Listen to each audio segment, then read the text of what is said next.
హే, ఒక్క నిమిషం. ఆనందాన్ని ఎవరు కోరుకోరు చెప్పండి? అందరూ ఆనందంగా బతకాలి. అది మన బర్త్ రైట్ లాగా మనకు జన్మ హక్కులాగా అది. కానీ ఆ విషయాన్ని మర్చిపోయి అందరూ వేరే వేరే బాధలతోటి, నిరాశలతోటి చాలా బాధపడుతూ ఉన్నారు. మీకోటి తెలుసా? అసలు బాధపడడం అనేది ఒక నెగిటివ్ ఎనర్జీ. ఆ నెగిటివ్ ఎనర్జీ వల్ల మనకి నెగిటివ్ రిజల్ట్స్ వస్తాయి తప్పితే పాజిటివ్ రిజల్ట్స్ రావు. అసలు ఇంతకు ఆనందం అంటే ఏంటిదో తెలుసా? మంచి ఆరోగ్యం ఉండడం, మంచి సంపాదన ఉండడం, మంచి మానవ సంబంధాలు ఉండడం. అసలు ఈ ఆనందం నుంచి మనల్ని దూరం చేసేది ఏంటిదో తెలుసా మీకు? సమస్యలు. సమస్యలు ప్రతి ఒక్కరికి ఉంటాయండి. చిన్న వాళ్ళకి చిన్న సమస్యలు ఉంటాయి, పెద్దవాళ్ళకి పెద్ద సమస్యలు ఉంటాయి.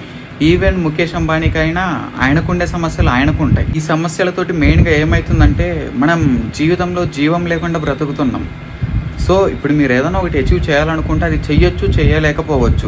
కానీ ఉన్నదాంతో కొంచెం సంతోషంగా ఉండడం అలవాటు చేసుకోండి, అది నేర్చుకోండి.